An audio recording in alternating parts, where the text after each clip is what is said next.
Bueno, yo ahora voy a decir algunas buenas prácticas, cosas que hay que hacer para que el trabajo del paso de Figma a WordPress sea fluido y no haya problemas en base a mi experiencia, pero no quiere decir que todo lo que voy a decir yo lo tengáis que hacer en el trabajo de fin de grado o de fin de curso.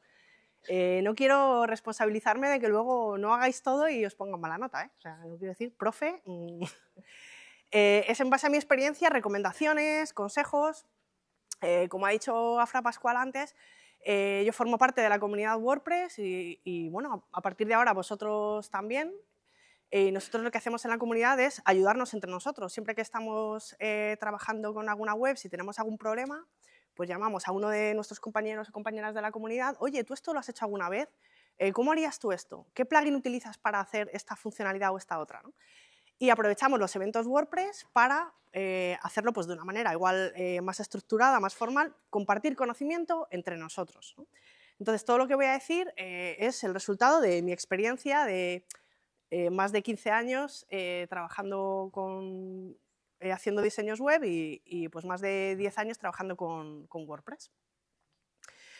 Me imagino que todos conoceréis el juego de las 7 diferencias, ¿no? Se trata de ir buscando diferencias entre dos dibujos, dos ilustraciones. Este ejemplo es de un humorista gráfico catalán, Picañol.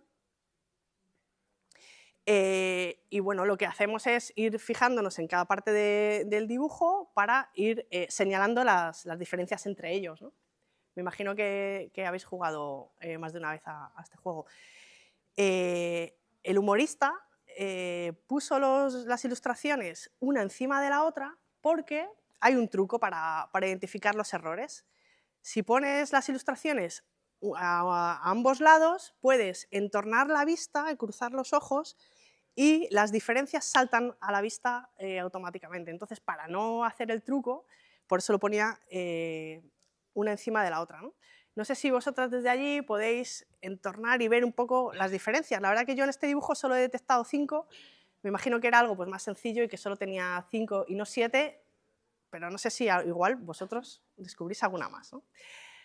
Ojalá pudiéramos utilizar este truco de entornar los ojos y que saltaran las diferencias cuando estamos comparando lo que pides y lo que te llega, ¿no? Porque muchas veces hacemos un diseño en Figma o en otras herramientas de diseño y después lo que vemos cuando está la web implementada puede ser bastante diferente, ¿no? Pues hay fallos de color, fallos de interlineado, porque se hereda el interlineado del body pero no se declara en los encabezados, el color es un negro, bueno, pero es que no es negro puro, es más bien un gris oscuro, pero bueno, pero yo lo he visto negro. El botón tenía que llegar a ambos lados de la pantalla, era un ancho amplio. Bueno, pues es que yo he dejado el ancho que tenía en el resto de botones, no sabía que esto era así. Es que en móviles hay un tamaño diferente que en escritorio. Bueno, ya no solo cuando hacemos un diseño que luego va a implementar otra persona, sino incluso cuando diseñamos e implementamos nosotros mismos, tenemos que, si hacemos unas buenas prácticas, pues vamos a conseguir que cada vez más se parezca lo que diseñamos a lo que implementamos, ¿no? Vamos a tener menos problemas. Y hay una leyenda que dice que para hacer estas comprobaciones los diseñadores y los desarrolladores tenemos lo que se conoce como el tercer ojo. Yo sé que en realidad la leyenda es falsa, ¿no? Como todas las leyendas, existe pero no es real, porque realmente lo que hacemos es cumplir con las pautas que os voy a decir yo ahora, ¿no? Diseñar pensando en WordPress. Cuando nosotros diseñamos, debemos pensar en la herramienta en la que luego se va a implementar. No diseñamos igual para WordPress que para Webflow, que para Liveray o que para otras herramientas, ¿no? Mucha gente me dice, bueno, pero dará igual, ¿no? Tú haces un diseño y luego pues, se implementa en la herramienta que sea. No, esto no es así. Tenemos que adaptar el diseño a la herramienta con la que se va a implementar, para no tener problemas, para no tener que poner parches posteriormente, para anticiparnos a los problemas que puedan ocurrir. No es lo mismo implementar con el editor de bloques, utilizando el editor de bloques que viene por defecto con WordPress, o utilizando algunos plugins que traen bloques más complejos como Cadence, GenesBlock, Stackable, Spectra. O no tiene nada que ver utilizar Divi que utilizar Elementor, Oxygen, Bricks. Cada una de estas herramientas nos dan unas limitaciones y unas oportunidades que debemos aprovechar. E incluso nos van a ayudar a que no reinventemos la rueda, que no hagamos diseños desde cero que ya están planteados por terceros, ¿no? Lo bueno del software libre es que podemos aprovechar tanto el código de terceros como los diseños de terceros, ¿no? Incluso cuando desarrollamos con código a medida, nunca se hace desde cero, se utiliza WordPress, ¿no? Que ya es algo que está construido por terceros que aprovechamos, pero incluso utilizamos siempre frameworks. Tailwind CSS, Understrap, Sage son frameworks que nos ayudan a no reinventar la rueda, a no perder el tiempo. Incluso si estamos aprovechando la API de interactividad, que es una de las nuevas tecnologías que se utiliza en la última versión de WordPress, tenemos que saber que el desarrollador va a poder hacer interacciones más complejas en los bloques y sabiendo esto vamos a poder hacer webs que se comportan como aplicaciones, ¿no? Y vamos a poder sacarle mucho más partido. Igualmente los plugins, ¿no? Si vamos a utilizar, vamos a poner un calendario en la web, por ejemplo, pues, y sabemos que después se va a utilizar The Events Calendar, pues tenemos que ver cómo son esas estructuras, porque son plugins que no solo tienen funcionalidad, sino que también tienen mucha influencia gráfica en el frontend, ¿no? Entonces, conociendo estos plugins que se van a utilizar posteriormente, nosotros vamos a anticipar muchos de los errores y tendremos mucho camino andado. Tenemos que conocer todos los plugins que existen, tenemos que conocer toda la tecnología que existe. No, ni nosotros como diseñadores, diseñadoras, ni los desarrolladores lo conocen todo. Se aborda cada proyecto, se hace un análisis de cuáles son las necesidades, las características de cada proyecto y se diseña en consecuencia en función de las necesidades de cada proyecto. E incluso muchas veces en fase de implementación volvemos a fase de diseño a diseñar estas partes, porque hay veces que hasta que no te pones a implementar no sabes exactamente qué plugin vas a utilizar, ¿no? Bueno, pues lo más importante es la comunicación. La comunicación con la persona que va a implementar el desarrollo. Y si somos nosotros, pues tener en cuenta y hacer este análisis de lo que va a pasar posteriormente, para no diseñar cosas que luego no se van a poder implementar. Pues decir, hombre, si yo desarrollo con CSS a medida, yo puedo hacer de todo. Yo ahora mismo con CSS es que hay muy pocas cosas que yo no puedo hacer en la web, y ya con Interactivity API es que puedo hacer cualquier cosa. No, porque como decía, utilizamos herramientas que tienen limitaciones. Incluso hay una propiedad de CSS que es cambiar el orden de los elementos, pero si los elementos por HTML en el plugin que vamos a usar están en contenedores distintos, es que no hay manera de cambiar el orden porque se cambian dentro de su propio contenedor, ¿no? Este tipo de cosas que por experiencia sabemos que ocurren y que con sesiones periódicas de feedback desde el principio del proyecto, involucrando a la persona que va a desarrollar en nuestro planteamiento de diseño y después haciendo comprobaciones de que lo que estamos diseñando se pueda diseñar, se pueda implementar, pues nos vamos a ahorrar un montón de problemas.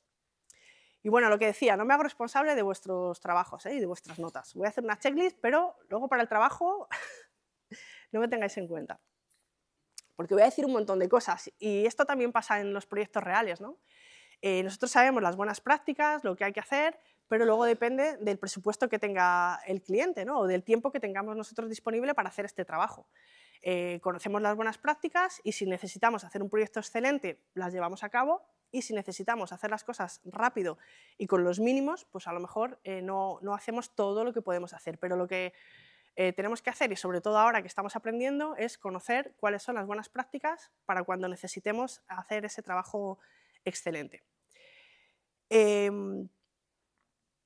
Lo primero que definimos son las foundations, ¿no? Los estilos globales. En tipografía ya no hacemos una tipografía responsive, ahora subimos un nivel más y hacemos una tipografía fluida, que no haya saltos entre dispositivos, sino que la tipografía, los tamaños cambien de manera fluida de un dispositivo a otro. Y no solo los tamaños, sino ya sabéis que lo primero que declaramos o que definimos es el tamaño, pero después, según el tamaño y la letra, el tipo de letra que elijamos, se van a definir también los interlineados, el ancho del contenedor, incluso el espaciado entre letras, que también ya sabéis que varía entre los títulos y los párrafos, ¿no? Pues todo esto en el archivo de Figma o la herramienta que utilicemos lo vamos a declarar. Yo suelo poner tamaños mínimos, ideales y máximos para que la persona que lo va a implementar directamente use la función clamp para que funcione de manera fluida, ¿no? Aquí os dejo un listado de los elementos HTML que existen en un WordPress de base y que deberíamos estilizar si queremos personalizarlo a tope, que no se nos olvide nada. Después los colores, ¿no? Esta es la paleta de color del tema 2025 que viene por defecto, que conocéis porque estáis usando en vuestras asignaturas. Yo normalmente se me queda corto, ¿no? Suelo utilizar para mis proyectos la estructura de nombres de Tailwind, que me parece muy fácil de preparar, de pensar, y con distintas gradaciones de color. Y lo importante, lo que tenemos que tener en cuenta con los colores es que hay que nombrarlos según su función y no según el color, ¿no? Ya sabemos, esto me imagino que vosotros os lo sabéis. El espaciado también lo hacemos fluido. El espaciado vertical entre elementos siempre utilizamos los mismos, según el sistema que use cada uno. Yo uso los mismos números para todos los proyectos que hago y luego hay una relación entre el tamaño máximo y el tamaño mínimo, ¿no? Igual podemos usar clamp para que sean fluidos los espaciados. Anchos máximos. El tema por defecto de WordPress, el 2025, utiliza el ancho completo, el ancho amplio y el ancho del contenedor. Ya sabéis que hay que limitar el ancho de línea para una buena legibilidad. Las sombras. Se suele utilizar pues, la sombra pequeña, la sombra normal y la sombra grande. Si lo dejamos delimitado en el archivo, pues va a ser luego mucho más fácil de detectar y de implementar. Y luego hay algo que se llaman las variables y los tokens, que no sé si llegáis a este nivel, es algo bastante avanzado. Yo no suelo utilizar tokens en mis proyectos, sí se utiliza a nivel empresarial, ¿no? En empresas grandes que utilizan sistemas de diseño o para hacer productos más grandes, pues sí que se utilizan, ¿no? Los tokens. Las variables son pues, nombres de estilos que se conectan con los códigos de color, o de color, de tipografía, de sombras y de espaciado, ¿no? Como he comentado. Y los tokens son muy interesantes porque se sincronizan con lo que se implementa en desarrollo, está sincronizado. Si hacemos un cambio en Figma, se cambia automáticamente en la web en desarrollo. Y se pueden hacer cosas muy chulas como hacer temas, ¿no? El modo oscuro y el modo claro y directamente, pum, te cambia todas las variables, ¿no? Está conectado y es muy, muy guay. Está bien conocerlo y si lo aprendéis, pues mucho mejor. Vale. ¿Qué plantillas tenemos que diseñar? Bueno, pues este es un listado de las plantillas que tiene el tema 2025 y son las mínimas que tenemos que diseñar para un proyecto WordPress. Luego se pueden hacer variaciones, ¿no? Y hacer a lo mejor pues, un diseño diferente para cada categoría del blog, ¿no? O, por ejemplo, he incluido también las plantillas de WooCommerce, porque WooCommerce es un plugin, pero es mucho más, ¿no? Es todo una herramienta muy potente para hacer tiendas online y también tiene sus propias plantillas, ¿no? que hay que diseñar. Esta es una checklist para que no se nos olvide, por ejemplo, la página del error 404, que es súper potente para recuperar esos enlaces rotos y que el usuario continúe navegando. O, por ejemplo, las cabeceras y los pies de página, ¿no? Que solemos utilizar pies de página y cabeceras diferentes, por ejemplo, para las landing pages. Bueno, pues una checklist para tenerlo en cuenta, ¿no? Que no venga la persona que va a desarrollar y diga, oye, no me has diseñado la página 404, que no se nos olvide nada. Este es el ejemplo del tema que estáis usando, el tema por defecto. Como veis, aunque sean un montón de plantillas, al final las variaciones no tienen por qué ser muchas, pero es muy útil que sean diferentes. También todas las plantillas que trae por defecto 2025. Y los patrones, ¿no? Normalmente, bueno, el 2025 viene con un montón de patrones, decenas de ellos, pues para llamadas a la acción, para secciones de distinto tipo, y nos puede fijarnos en cómo están construidas, diseñadas en este tema, nos va a servir para diseñar las de nuestros clientes, ¿no? Y podemos partir de aquí y no empezar desde cero. En Figma serían pues, los componentes, sus variantes, las secciones, ¿no? Los grupos. Esto un poco... No se me falla mucho. Vale, gracias. Iconos e imágenes. Nombrar las imágenes va a ser muy útil para luego a la hora de implementarlas, porque el nombre que le pongamos a la capa de la imagen es el que luego va a tener el archivo a la hora de exportar.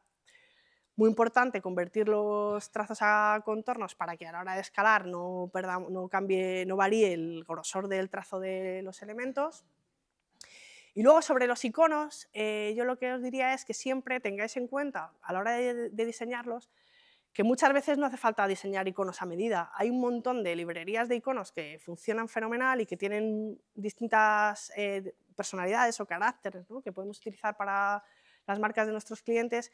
En muy pocas ocasiones hace falta diseñar de cero y además ya sabéis lo complejo que es diseñar un icono, ¿no? Igual que diseñar una tipografía, pues nos podemos ahorrar mucho trabajo, ¿no? Entonces, preguntar a la persona que va a diseñar, que va a implementar, qué librería de iconos va a utilizar, ¿no? Y utilizar esos iconos desde el principio, para que sean de la misma familia, para que tengan el mismo... Vale, configurar las opciones de exportación, decir si cada asset va a ser un PNG, un SVG o un JPG en las opciones de exportación, nos va a permitir luego exportar todos los assets del proyecto con un solo clic. Entonces definiremos, bueno, no me voy a enrollar con esto, me imagino que sabéis diferenciar entre formatos, que voy un poco justa de tiempo.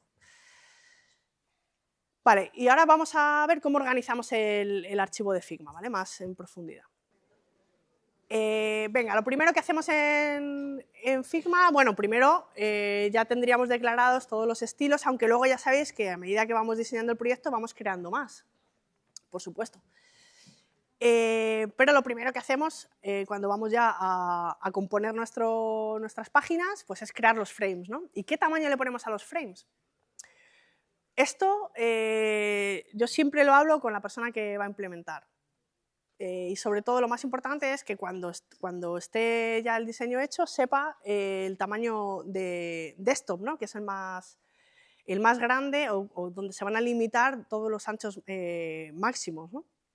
Porque muchas veces me ha pasado que el diseño estaba a 1920 de ancho y el implementador pensaba que estaba a 1440 porque es un estándar de Figma que, bueno, que no sé muy bien si se corresponde con la realidad de los dispositivos medios. Y claro, pues ahí había problemas cuando diseñamos con tamaños relativos, ¿no? Entonces, siempre que la persona que lo va a implementar sepa cuál es el tamaño. Dice, bueno, lo puede mirar en Figma ya, pero cuanto más hablemos entre nosotros y más claras queden las cosas, menos errores tendremos, ¿no? Usar rejillas. La plantilla 2025, la que viene por defecto ahora en WordPress, utiliza dos rejillas, una para escritorio y otra para móviles, ¿no? De 12 y 5 columnas respectivamente.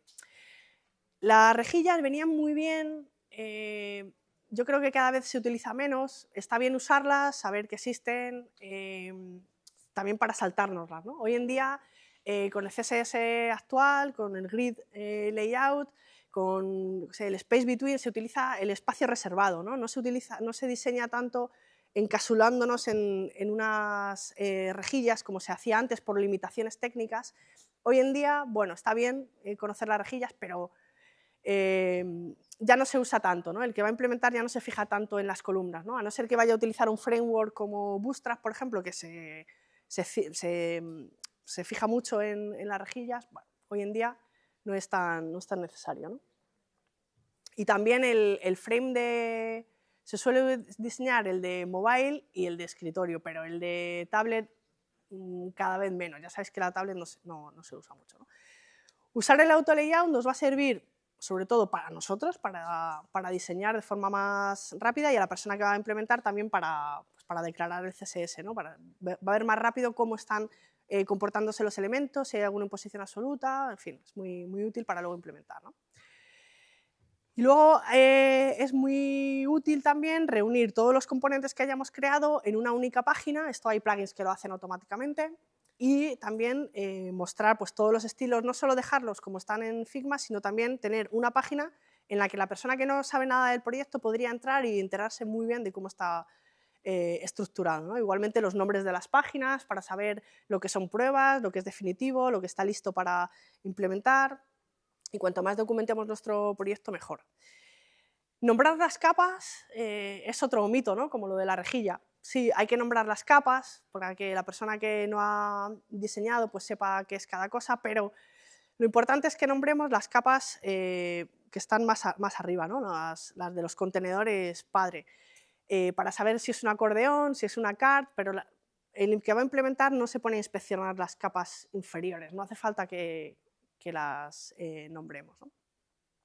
Puede ser que ya estén nombradas porque estemos utilizando átomos más pequeños y que estemos reutilizando componentes, pero las capas inferiores no perdáis el tiempo mucho con eso. Si os lo pide vuestra profe, sí, luego a mí no me digáis nada.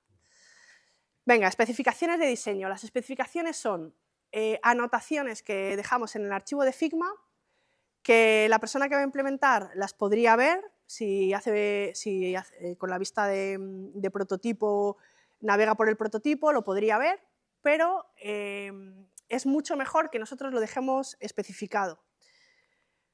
Por ejemplo, el comportamiento de las imágenes, ¿no? Hay veces que si tú ves una imagen en un diseño, no sabes qué pasaría cuando esa imagen se cambie por otra. ¿Cómo se va a comportar? ¿Va a ser un cover? ¿Va a ser un contain? ¿Va a mantener siempre la proporción o va a tener la proporción de la imagen de origen? ¿Cómo se va a comportar? Se lo tenemos que decir a la persona que lo va a implementar para que lo declare en CSS. Los elementos dinámicos, ¿no? ¿Qué va a pasar cuando haya más de un elemento en un grid, ¿no? Se va a alinear a la izquierda, se va a centrar. A lo mejor en nuestro diseño solo hay una fila, pero cuando haya más filas, ¿qué va a pasar, ¿no? Pues todas estas cosas que no se ven a simple vista, nosotros las especificamos, ¿no? Aquí, bueno, os dejo ejemplos de casos reales, ¿no? De cosas que hay que decir. Y los estados interactivos, dice, hombre, esto ya, el efecto hover, pues ya si navega pues, y pone el ratón encima, pues ya va a ver lo que pasa. Sí, pero es mejor especificarlo para ahorrar tiempo, ¿no? Las transiciones, etcétera. Especificarlo y hablar mucho con la persona que va a implementar. Igualmente el comportamiento responsive. Fijaos aquí, hay muchas veces que en proyectos pequeños no diseñamos todas las vistas de móvil y todas las vistas de escritorio. Cuando diseñamos para WordPress, muchas veces diseñamos simplemente la versión escritorio y después lo que hacemos es dar indicaciones. En móvil este grid pasa de 3 columnas a 1. La tipografía ya te he dejado aquí en el clamp lo que va a ser y ya está, no hace falta que volvamos a repetir todos los frames, ¿no? En pequeños proyectos, con poco presupuesto, no perdemos el tiempo, ¿no? Vamos a lo práctico. Y muchas veces cuando utilizamos constructores visuales nos obligan a implementar desktop first. Se habla mucho del mobile first, sí, pero el cliente lo quiere ver desktop first, no entiende el móvil y no le interesa. Por mucho que le digamos que la mayoría de sus usuarios lo van a visitar en el móvil, el cliente quiere darle el OK primero a la versión de escritorio y además cuando implementamos con constructores visuales o incluso con frameworks de WordPress, se hace primero en escritorio y simplemente con que demos unas indicaciones que hay que darlas porque la persona que implementa no tiene por qué saber cómo se va a comportar, sino que somos nosotros los diseñadores y diseñadoras los que decimos cómo se va a comportar, pero simplemente con poner unas anotaciones es suficiente, ¿no? Esta es la práctica. Lo más importante, repito, comunicación, ¿no? Explicarlo todo, hacer preguntas. Yo suelo utilizar para diseñar Figma, que para mí es una herramienta de comunicación más que de diseño, ¿no? El diseño es más el cerebro, la herramienta. Y Penpot. Penpot es una herramienta open source, gratuita, sin ningún tipo de limitaciones, que tiene incluso tokens prácticamente a la altura de Figma en todas las funcionalidades, que os recomiendo que utilicéis porque bueno, es gratis y además es de un equipo de España, de Madrid, así que bueno, los tenemos cerquita. Para explicar el diseño lo mejor es hacer videollamadas y luego pues estar siempre disponible. Pues, a mí me gusta usar WhatsApp, pero bueno, podéis utilizar Slack o otras herramientas menos invasivas, lo que queráis, pero siempre estar disponibles para dudas concretas sobre cosas que durante la implementación puedan surgir. Grabar explicaciones. Se puede utilizar Vimeo, que hay una versión gratuita para grabar este tipo de vídeos que son privados o que solo se comparten y no se publican. O Loom, ¿no? Que también tiene versión gratuita. Consejos a la hora de dar feedback, ser específicos, no digamos, oye, que esto tiene que ser un poco más grande, oye, que este espacio tiene que ser un poco más pequeño, no, decir específicamente el porcentaje, los REMs a los que se tiene que declarar cada cosa para ahorrar tiempo sobre todo y no llevarnos disgustos con la implementación, ¿no? Hay herramientas que nos ayudan a comparar, ¿no? A jugar a las 7 diferencias. Otras herramientas para hacer capturas y anotaciones, yo suelo utilizar directamente Trello con capturas y tareas para la persona que implementa, pero hay herramientas más específicas también como WebVicio, que la he utilizado, está bastante bien. Y luego para comprobar el responsive, Polypaint. Yo la verdad que suelo utilizar dispositivos reales para comprobar el responsive porque no me fío mucho ni del inspector de elementos ni de... Bueno, esta herramienta es un poco cara para mí, para lo que hace, pero bueno, existe Polypaint, ¿no? Y si todo lo demás falla, siempre tendremos el tercer ojo del diseñador y del desarrollador para ver esas diferencias entre lo que nosotros diseñamos y lo que la otra persona diferencia, eso siempre lo vamos a tener. Y os traigo un bonus track por si alguien se estaba preguntando. Bueno, y no hay un botón para pasar de Figma a WordPress, que yo tenga el diseño en Figma y haga clic y ya se implemente en WordPress. Y la buena noticia es que sí, existe un botón que se llama FigPress, que es un plugin de Figma, que nosotros tenemos nuestro diseño en Figma con Auto Layout y simplemente copiando podemos pegar a Elementor, a Bricks, a Breakdance y al editor de bloques. Está en primeras fases de desarrollo, tiene un pago lifetime, no es gratuito, pero es open source y promete mucho. FigPress, acordaos de esta herramienta cuando la necesitéis.